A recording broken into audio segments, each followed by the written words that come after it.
Hey guys, what if I told you there was now a radar detector that had recently come out that is priced like a budget radar detector but performs like a higher end radar detector and has a lot of the features that are available on these higher end radar detectors? Would that be kind of interesting? Because that seems to be something that we found. You see, up to this point, a lot of people would ask, I've got a certain budget, I'm looking to get a radar detector, what would you recommend? And long story short, you're going to want to wind up going for one of the upper end radar detectors. And the reason I say that is that yes, you could save a couple $100 and go for a lower tier radar detector, but there's quite a few situations where these guys will not save you. Situations where if you went for a higher end detector, these guys are going to be able to cover you and protect you from not only the cost of the speeding ticket, but the insurance hikes, the lawyer fees, the court costs, just all the time and headache and hassle that although yes, you can save a little bit of money by going for a budget detector, it's much more likely that you're going to get owned and wish you'd spent a little bit more money and gone for a really solid product. So that's generally been the recommendation. So you're going to have to wind up spending, $400, $500, which now he's actually $550. This guy right here, it's a $600 detector. What if I told you that this detector right here, which originally was $400, is actually now you can find it for about $200, has many of the same features that's available here in this $600 detector, and is actually, in many situations, able to perform as well as or even better than these detectors here like the V1 and the Max 2. That is why this detector here is particularly interesting. So, with the Uniden LRD950, I want to go ahead and cover, we're going to talk about this detector in 3 different parts. For the first part of this video, we're going to be talking about the features that are available here in this detector. That way you're familiar with what it offers and what all is going on here under the hood. For the second part of this video, we're going to be covering the performance in a little bit more detail. I'm going to give you a big comparison. We've done a lot of testing over the past couple months with all these detectors plus a bunch of other ones to really get a good feel for how these detectors perform against a whole bunch of different radar guns and a whole bunch of different terrains. So I'm going to give you more detail on really performance, what you can expect with this guy. And then finally, we're going to go into a little bit more detail about the features and the pros and cons.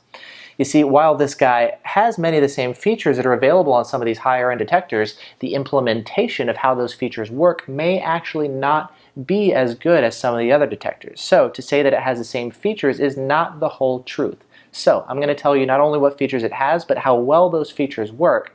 And it may come as no surprise, to say, well, the detector costs less. What's the catch? Well, I am going to be covering that. There's no such thing as a free lunch here, and yes, it is a less expensive detector, and yes, there are some compromises. There's things that you are going to be giving up. So I'm going to go over what kind of things you're going to be giving up by not going for a higher end detector, and that way you can decide whether or not it's worth saving the money or if you want to spring for one of these other detectors here. And then finally, I guess we can call it part 4, but we're going to go over pricing. Pricing on this unit, this guy does fluctuate quite a bit on price. I'm going to show you where to get it for about $200 shipped.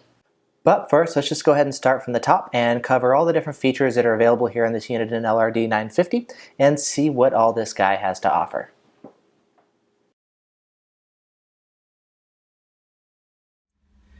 All right, let's go ahead and go over the main features of the detector. Performance-wise, this thing is pretty excellent. I'm going to go over that in more detail in the next section, but you are looking at a nice long-range detector, and it is very quick at alerting to signals. Right here on the screen, you can see you do have an OLED display, OLED, so it's got a bunch of information it can display. It's got your speed right here, your time. It is GPS-based. It tells you what mode. I'm in highway mode. You can change it to display things like a compass to tell you what direction you're traveling, the voltage of your vehicle. You can have it display the altimeter to tell you how high you are, so kind of handy. You can change that stuff up. I've got it set right here to tell me my speed. It also does, like I said, it has a GPS chip built in, which is going to give you a bunch of useful information, or a bunch of useful features. You're going to get things like GPS lockouts, which, when you get a signal on K-band like this, you can actually just press this mute button twice. Mute memory. And it goes mute memory, which means, you see on the bottom right there it says mute memory? Now, every time it sees this K-band signal, it's going to be muting it in the future. So whether it's a speed sign, a grocery store, a drugstore, or something where you're getting the same K-band false every time you pass by the same location, it's going to go ahead and remember that. And so every time in the future, it's going to keep the detector quiet, which is really nice. So you'll see how the signal went away. If we hit it with K-band here in the same location, you'll notice this time there is no audio alert. It's automatically muted, and you'll see it says mute memory. That is GPS lockouts. I'm going to go into that in a little bit more detail in section 3. In addition to the GPS lockouts, you do have some other useful information available. For example, you do have a quiet ride feature where basically you can set a certain speed so that anything under this certain speed, it's going to automatically mute any and all signals. So if you're driving around in town, if you're doing less than, let's say, 30 miles an hour, I wanted to go ahead and mute every signal. You do have that option just to keep it a little bit quieter in town. That's the quiet ride feature. You also have the ability to have it notify you if you're traveling over some speed. So let's say like a speed limit on the highway or plus 10 or whatever speed you want. You can just have it give you a notification if you are over whatever speed you set. You also have a database for speed cameras and for red light cameras. It's not the best database. I'm going to go into that in a little bit more detail in the future as well. But it does have the feature so it can automatically notify you when there are red light cameras or speed cameras, up ahead of you. Alright, looking at the detector itself, you'll see it's kind of a black and silvery case, and so the silver can be kind of reflective in the sun, especially this part right here. Sometimes in the windshield you'll actually see, or you can even kind of see it right now, there's a little bit of a reflection of this in the windshield. Especially true if it's kind of sunny, you will see that. In terms of the ports, you do have an audio port right there if you want to plug in headphones or a Bluetooth headset or something. It uses a standard Escort power cable. Uniden uses their own. I currently actually have it plugged into an Escort power cable. And so I'll go ahead and just give you a quick view of that. So it's powered by an Escort power cable, and you can see right there, there is no actual light that comes on the cable, and the mute button also does not work. So while it's compatible with the cables, the buttons, if you're using an Escort smart cable or smart cord, are not going to work. But power cable wise, it is just fine. If you look on the other side, you'll see a USB port. So there are firmware updates available for it, and they also do periodically, apparently, update the red light camera database. In the past year, almost roughly a year, there hasn't been a single update to the red light camera database, so it's not going to be as frequently updated. But again, that feature is there, and you can update the device. You do get voice alerts, so you'll notice when I hit it, let's turn the volume up a little bit. Okay, and we'll go ahead and hit it with KA band. KA band. So it actually does announce the band like that, which is pretty handy. It does not tell you the frequency, such as 33.8 or 34.7, but it does tell you K band or KA band, which is pretty handy. It does have a blind spot monitoring filter. It's basically the K band filter. If we take a look at that, you'll see it does have the option to filter K-band. It does not affect performance, interestingly enough, but it does seem to help against blind spot filtering. I'm going to go into this in a little bit more detail as well because that sounds pretty good, but there is a limitation with the K-band filter, and apparently it does the GPS error thing a lot of times when I exit out of the menu. Not quite sure why. And then, of course, as you can see on the screen, it does actually tell you the frequency of whatever signal you're encountering. So you'll see I had this one locked out. It only goes to 2 decimal places, so it's 24.13. It doesn't say like 0.128 or something. It only goes to 2 decimal places. So again, you'll see if we hit it with 34.7. Mute on. Just go ahead and mute it again. And then it'll also tell you the strength meter is on display right here. It is kind of hard to see, especially if it's sunny. In the shade, it is easier.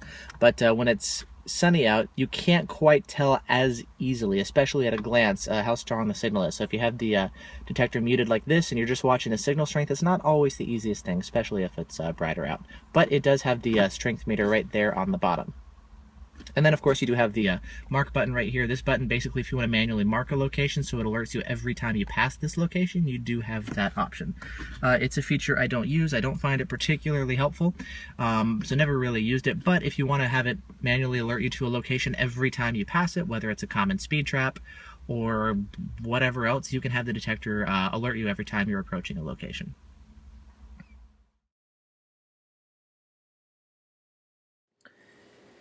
Now in part 2 of the video, we're going to be talking about the performance of the Uniden LRD950, and I'm going to be covering 2 of the main aspects of the detector. Number 1, the range. The sensitivity, long distance range. How far away can it detect police radar?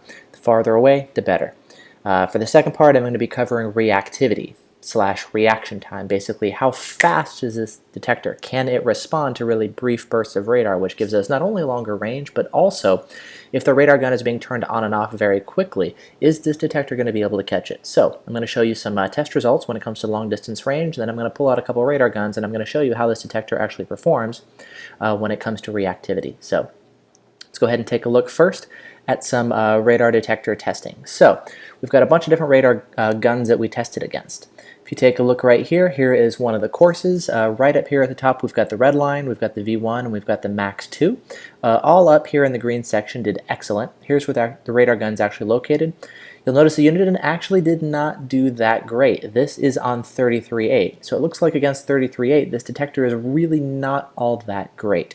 However, if we go take a look at 34.7, this is actually much more common. This is actually used in most of the country, 34.7. 33.8 is not as common. It is what I see here in Washington State, but around most of the country you'll see a lot more 34.7. Redline, dominant player right there, just does amazing.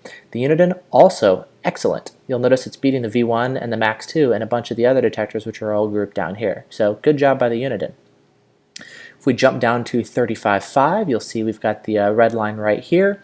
We've got the V1, the Max 2, and the Uniden's right here, just kind of mid-pack, well, I guess we can call it mid-pack, right there, similar to the V1, the Max 2. So not exactly the most standout detector, but a very solid showing, right in line with a lot of the other detectors that you'll see.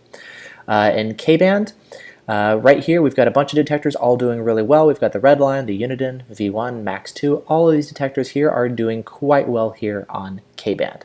Cool. All right, let's take another look here at another test. So we did the same sort of thing, sent in a bunch of detectors, bunch of radar guns, and some more testing in a different course with different terrain, and let's take a look. So first thing, we'll take a look again at 33.8. We'll just go in the same order. Uniden LRD950 is right here. You'll notice nothing special. It's kind of leaning towards the bottom of the pack. Up at the top of the pack, we've got our V1s, Redenso Pros, some more V1s, and the red line right here. So again, on 33.8, we're seeing not necessarily that great. Okay, let's take a look next at 34.7. So here was the first round of 34.7, and look at this, red line, kaboom! Awesome right there, just dominant lead player by one of the red lines. Another red line, not quite as good, but still doing excellent. Up here, the two other really awesome contenders, we've got the Redenso Pro right there, and again, the Uniden LRD950. You'll notice the less expensive Unidens, the LRD450 and 750, do not have the same performance, which, because they don't have the low noise amplifier that this guy has, it will not give you the performance on the cheaper Unidens here. We've also got some V1s down here.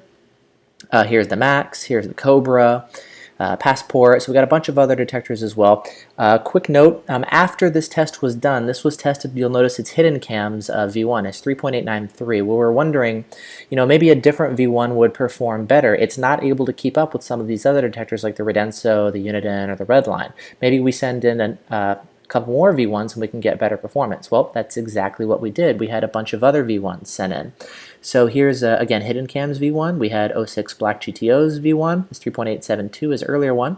And Hugel 66 sent in a brand new 3.8945. You'll notice they're all sort of in the same ballpark here. And again, we have the standout of the Uniden LRD950 and Redline, or Pointer Cones Redline. So again, these two up here are standing out.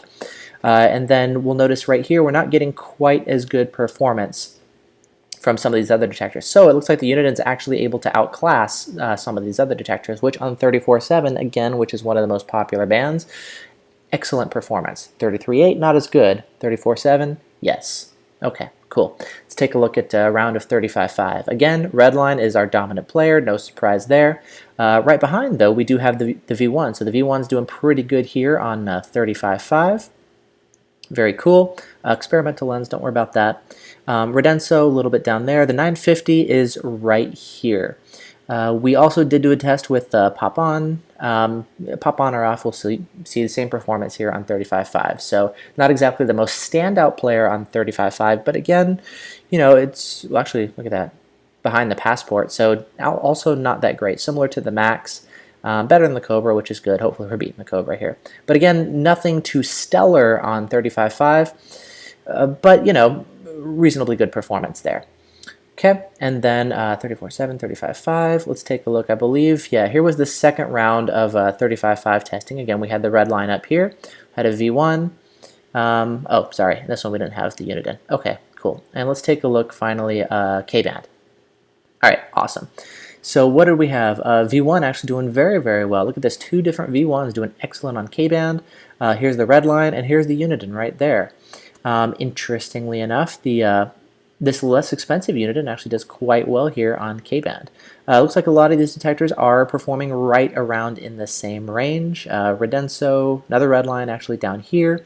Passport, and then boom, we got another drop to the 750, the Cobra, and the Max actually, for whatever reason, the Max did terrible, was the worst performing detector on the K-band test, which is weird. Max, whatever. Anyways, so there you go. There's a look at some performance testing with the Uniden. As you can see on 34.7, this guy is fantastic. He's performing well above his price class. 35.5, not necessarily the most standout, but still all right. 33.8, nothing too special. As you can see, again, just taking a look at this test, 33.8, is really not the best performer. That's not his strong suit. 34.7, yes, very good. 35.5, where are we? Uniden right here, nothing too stellar, but still fine. K-band, performing well with all the others. So that's pretty much what we're seeing here with the Uniden. So its strongest aspect relative to other detectors is going to be 34.7. If you got 33.8, yeah. 35.5, all right, I guess, and K-band, good. All right, so now that gives us an idea of range. You can see it's definitely not going to be one of the low-end detectors. It generally is not performing like, the Whistlers or the Cobras or down here in the lower-end tiers. It's not performing there, which is really, really good to see. Even though it is a less expensive detector, it's not performing down here. With, again, the exception of 33.8, doesn't seem to be quite as good on that band. Okay, next we're going to go ahead and take a look at some reactivity testing here with this LRD950, some reaction time against quick trigger. This detector is not perfect, but it is quite good against quick trigger. And to illustrate this, I've got a couple different radar guns. I've got a Ka-band Decatur Genesis 2 on 35.5, and I've got 2 Ka-band guns here in the passenger seat. I've got a Stalker 2 on 34.7, and I've got a Falcon HR, which is a K-band gun. So I've got the detector sitting over here in the passenger seat away from the antenna to help deal with any potential overdriving issues, and let's go ahead and just do a little bit of shooting. Ka-band. 35.54 gigahertz, so 35.5, correct. It's a little bit of quick trigger here with this Genesis 2. We'll let this bus go by real quick, and we'll go ahead and shoot it again.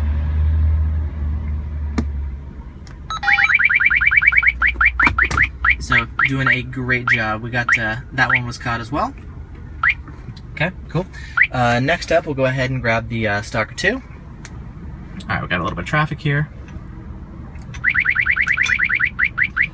So, doing a good job there. 34.66 gigahertz. We'll let this one go away. Oops, my bad. It was on the horn there. Alright, got a biker going by. Let's see.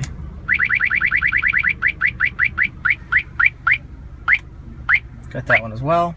We'll let it unpark real quick. I'll just fast forward the video. Oops. I just fired, my bad.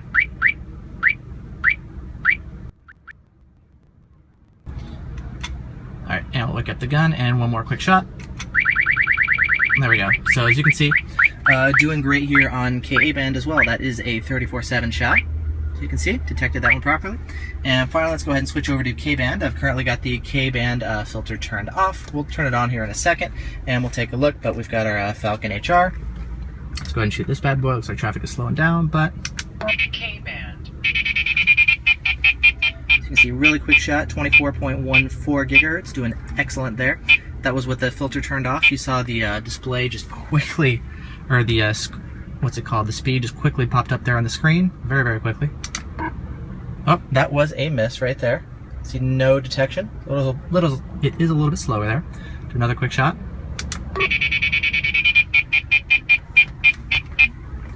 So there you go, 24.14. Menu.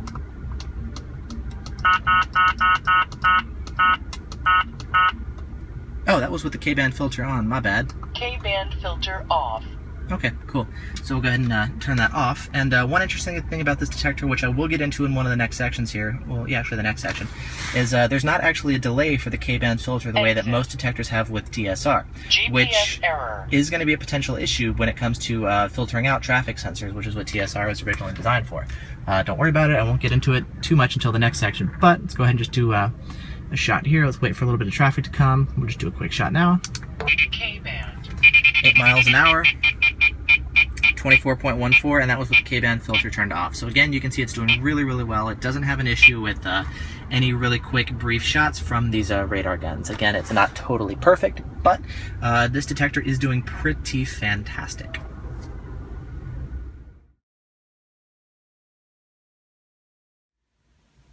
Okay, for this section of the video, let's talk about some of the features available in this detector in more detail. So not just the fact that it has certain features, but also how well or not these features work.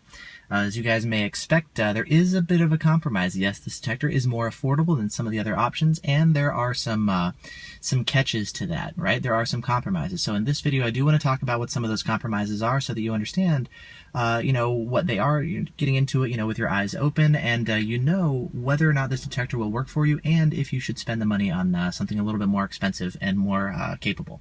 So, one of the main features this detector has is GPS, meaning you got a bunch of GPS-related features, and one of the best ones are GPS lockouts. Personally, I find this feature invaluable, and after using detectors that have this feature, it's hard to go back to one that doesn't. And basically the idea is when you encounter a signal, K-band.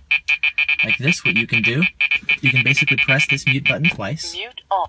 Mute memory. So you press it once just to mute the signal. The second time it goes to mute memory, meaning it's locked out, so that now whenever you see this signal again in the future, every single time in this location when it sees this signal, it's going to go ahead and mute the signal again so you no longer get alerted. That feature is extremely handy for quieting things down on your typical commutes. Trips to the grocery store, all that stuff. So over time, once you program in your false alerts, it definitely gets quieter. However, there are some issues. For example, number one, you only get 100 lockouts total. That's it.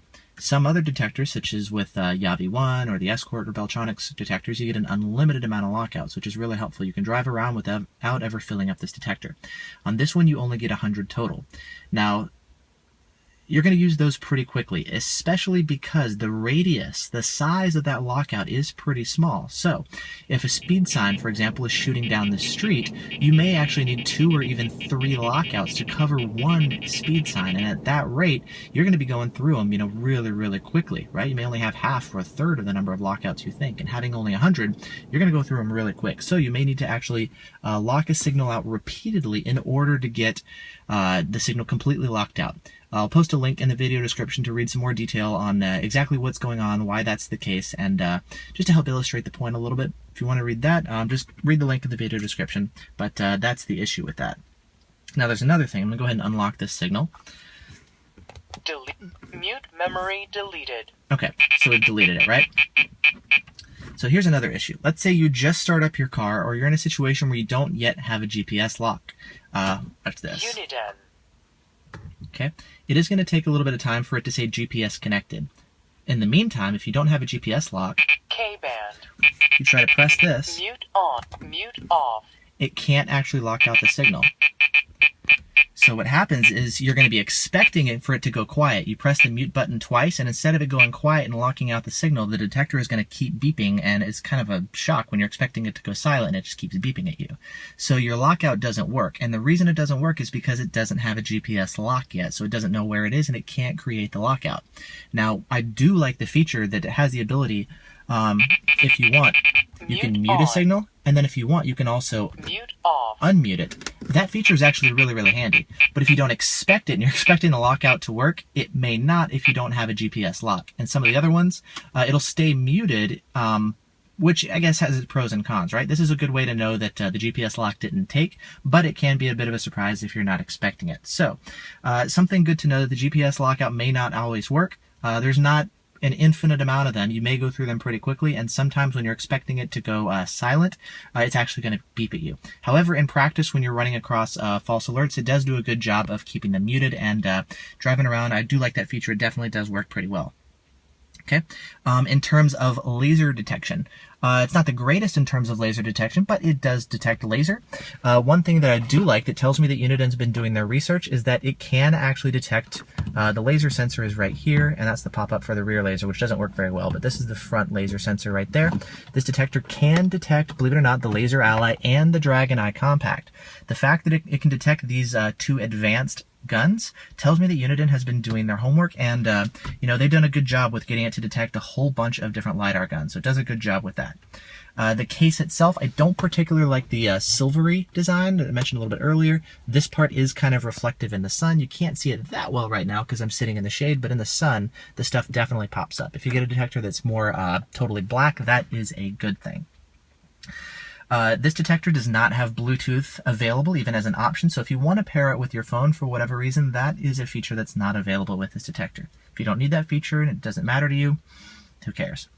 If you run in an area where radar detectors are illegal, such as Virginia or Washington, D.C., or some of the provinces in Canada or overseas, this detector is not immune to radar detector detectors. It is relatively hard to detect, harder than some others, such as the V1 and the Max, for example, but it is not completely immune. So, even though it does say so on the box that it is immune to radar detector detectors, such as the Spectra, that is not the case, so do not use this detector in areas where radar detectors are illegal. So do your research on that. One thing that I do like is the power cable is compatible with Escort power cables. So you can use a standard RJ11 cable, plug it in, and it will work, which is really nice. This is what, you know, Valentine, Escort, a lot of these guys use the same one, and I really like that feature. One thing to keep in mind is I don't actually have the Uniden power cable with me right now, but I want to show you the Escort power cable. Notice how this rubber casing right here goes all the way up to the pins. You see that? And the area where they actually crimp down, you see that right there where the plastic actually presses down on the rubber to hold the pins in place? You'll notice the rubber goes all the way up past that crimping locations, close to the pins. On the Uniden cable, I'm going to put a picture of this on the screen, but you'll see that the power cable actually ends earlier, so it's not going to be as strong and durable over time as the Escort cables. This could be an issue potentially down the road with things breaking off. You may need to recrimp it. You may have power issues, etc. But this is something. Thank you. I'm going to put your name on the video. I forget your name off the top of my head, but posted this on the forum and it's been really helpful. So thank you. That's one really good thing to point out. The K-band filter. This thing does have a K-band filter that's able to help filter out false alerts. Very, very helpful against blind spot falses. It's not perfect. Again, no detector is, but this does have the ability to filter out many blind spot falses. Now, one thing to keep in mind is it does not introduce a delay like most detectors do for TSR or TNF. The way most detectors work is they'll actually filter out any short bursts of radar, maybe half a second, a little bit longer, a little bit less, whatever, kind of that range, maybe 2/3 of a second. So they're basically going to say any short duration alerts, I want you to filter those out, which is going to give you the risk of missing any brief quick trigger shots, or GPS connected. it's also going to be reducing your long distance range. With this detector, we found in testing that your range is not actually reduced with a K-band filter. It's the only detector we've seen where this happens. Now the thing is, pros and cons, right? So you're not going to have the performance penalty by turning on the K-band filter. Really cool. So I definitely recommend leaving it on this detector. However, what's the downside? Well, because there's no delay introduced, if you live in an area where there are traffic sensors, basically in some areas on the highway, they're constantly blasting radar to measure the flow of traffic, to have traffic information displayed on your phone, all that kind of stuff. If you live in an area where you have these traffic sensors, this detector will be basically useless because it's going to be constantly falsing on K-band. If you're not sure whether or not that's the case in your area, check the RDF-GS. I'll post a link to it in the video description. You can check that, click on your state, and you'll see whether or not TSR, traffic sensor rejection, is needed in your area. You'll actually see it there. If it is, you're not going to be able to use this detector on the highway. I can tell you here in Washington where I live, we don't have those traffic sensors, so I'm able to use this detector, thank goodness, and for me it is helpful, but this detector is not going to be something that you can use everywhere in the country for that reason. Next, let's talk about customer service. Customer service is not the strong suit with Uniden. Now, this is something that we've kind of known, given that they do sell other products such as scanners. Their firmware updates can be really slow. They're few and far between, and it can be kind of tough to get in touch with a customer service agent. For example, they may take a while to respond. You know, the email responses we've seen can be anywhere from like 2 weeks plus, sometimes into like months range. It can take a while to hear back if you email them. Phone calls may take 20 to 45 minutes to get in touch with somebody. Also, we're seeing some kind of weird things, like for example, the red light camera database is pretty out of date. If we take a look at what I'm currently running here, Menu. the database that I'm running is October 29th, 2014, which is like 10 months ago now. And the thing is, there's never been a single update issued in the past 10 months. Some other companies update pretty regularly, such as Escort will update roughly once a week. These guys haven't issued an update in almost an entire year, and they definitely need it. I find quite a few false alerts. So this thing false alerts a lot of times where there's no red light camera. I also find that it will definitely be missing some, some red light camera alerts that are actually there. It does catch some, but it's pretty hit or miss, and I just notice it talks quite a bit. There's a lot of false alerts. And so it is something that's sorely in need of an update. It's probably one of the worst red light camera databases I've seen. If you get this detector and that's something that you need, you might want to consider running Waze. It does a much better job. It's available on your phone, totally free. Android, iPhone, Windows Phone, all that good stuff. It works much better. Database is much better. Everything is a lot better about it. So if you need the red light camera database, it's not a deal breaker because it does work better on your phone. But it does have it, and it is something that once, if they ever do release an update, you can just plug it in via USB and update it that way. Also via USB, you can update the firmware. This one is running version 1.35. If you take a look. 1.35 is the current one I'm running. The current one that's available is 1.37. However, I cannot update, and the reason is they have not released the firmware on their update site yet, which is very strange. GPS error. You see, some detectors are actually shipping with 1.37. We contacted them about that, and they're not exactly even sure what the update contains. And so they're basically saying, yeah, we're still testing 1.37, which is strange because they're already shipping detectors with that firmware upgrade. So some people have 1.35, some have 1.37. The first version that I had actually had 1.22. And I upgraded. And so they do have that firmware update, but it's not something that they're releasing constant, frequent updates to, add features, to fix any bugs, etc., things like that. So something to be aware of. With this detector, it may be a good idea to say this detector may never, ever, ever be updated. If it is, awesome, that's gravy. But if it's not, let me just assume that the way the detector is now is the way it's always going to be, and I'm going to judge it solely based on that. I'm going to say its merits are based on what it has right now. If it's updated and they add things like improved K-band filtering to deal with traffic sensors, awesome. But I'm not going to bank on it. Just due to the way that their updates are so slow and all that good stuff, it may be a good idea just to say that so your expectations are not, disappointed, right? So something to keep in mind there. One thing I do want to mention is, although its red light camera database is pretty bad, it's not totally unusable. It will give you some legitimate alerts, and those are handy. One feature that I do like is when you come across a speed camera, if you're traveling too fast and you're about to approach a speed camera and you're traveling over the speed at where it's going to give you a ticket, it'll actually start beeping at you, and it'll keep beeping at you until you get back down to the speed at which you will no longer get a ticket. That feature is pretty handy. It's telling you not only there's a speed camera, but also it'll keep beeping at you until you're safe. So I actually really do like that feature. So it's not all bad. It does have some good aspects as well, but it's definitely one of the areas where this detector could use some work. The OLED screen, the OLED, again, it'll tell you right here your frequency and everything. You can see right now it is kind of shady, so it is pretty easy to see what's on screen. Even in the shade, at first glance, it may be kind of difficult to tell the exact signal strength. It's easiest at night and in the shade. In the daytime, it is almost impossible, especially if you've got the sun shining right on the detector. It can be very, very tough. So if you have the detector muted, especially if it's like a K-band signal, and we'll just press it once to mute it, and you're actually tracking the signal strength, see right there, you can kind of tell by staring at it, right? But if you're just glancing at it, it's not the easiest thing to see in the world. So if you're tracking it visually when you have the detector muted, that's actually kind of tough. I wish that was easier to read. And probably one of the biggest things is this detector does leak, meaning it will make other detectors false alerts, such as Cobras do this thing. They're notorious for making other detectors false alert, which sucks. Basically, this detector will cause problems for other radar detector users in the area. That's not something that I like, and it really makes me hesitate recommending this. I've seen this make a V1 and an STIR Plus false, which are in a different vehicle. So let's say if I got the V1 and the person ahead of me has the Uniden, I've seen this before driving to a test site, my V1 will false. Or if the person has the STIR Plus in their car and I'm driving with the Uniden, their Plus will go off and it'll false alert. So that's really annoying. It will leak and it will cause false alerts to other detectors, which just sucks, to be honest. So that's one of the issues. Maybe even on that, I would just want to run a better detector just to be a good user and to not cause problems for other detectors driving around that they're going to have to deal with. So that is an issue, the leakiness. But again, maybe not everybody wants to consider that. And hey, the performance is up there. There are some compromises, but these are some of the things that you need to consider.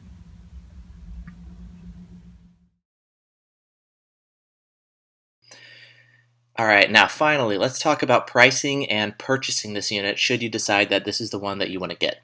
Now, originally this detector retailed for $400. The price online has since been dropping. Currently on Uniden's website for the LRD950, you'll see it listed at $309.99, so $310. On Amazon, if you go take a look here, the price on Amazon does fluctuate from time to time. Currently they're listing it at $224. Recently it was at $250, $260, that range.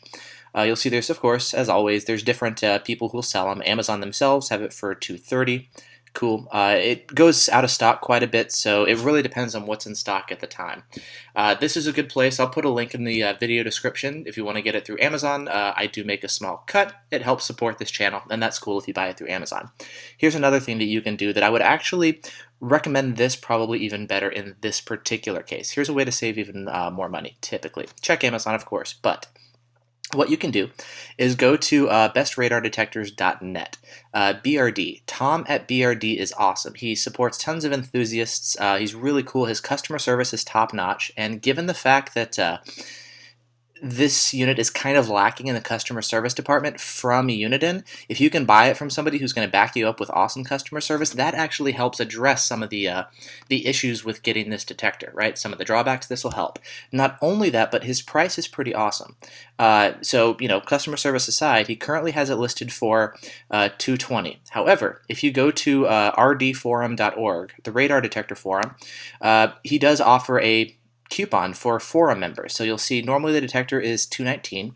If you get the coupon from the forum and you apply that, you'll get a discount here, which will drop you down to just under the $200 mark for a brand new detector with customer service and free shipping and all. So with shipping anywhere in the country here, you're going to be at just under $200, which is going to be an awesome deal.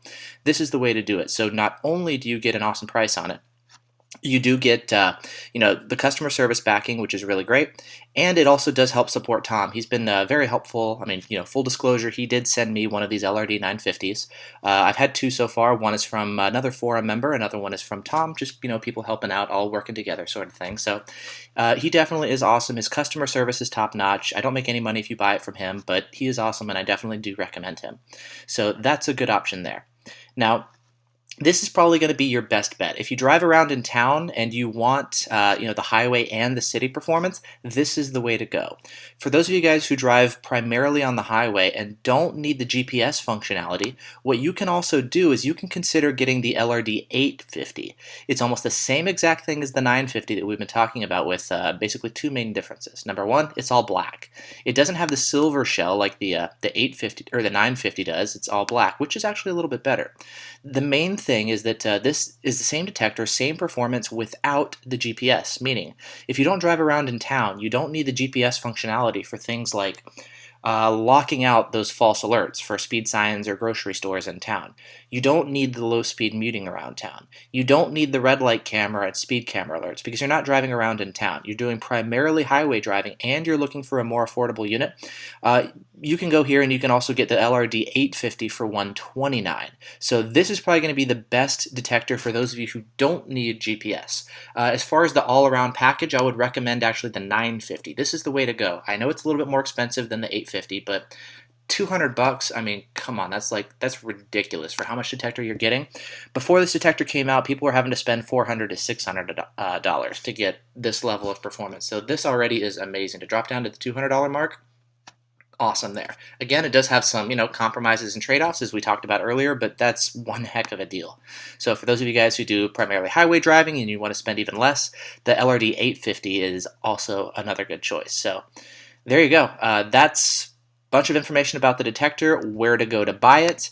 Again, links to all this stuff will be in the video description, to the Amazon links, to right here at BRD to buy it, to the forum, to all the different stuff that I've referenced. You'll see that down there in the video description. You can click that and you'll be good to go. So if you guys have any questions, please feel free to ask down in the comment area below, or you can even just stop by the forum, and there's tons of people who are going to be discussing all this stuff. So if we take a look here, there's tons of people running these detectors. They're going to be posting videos.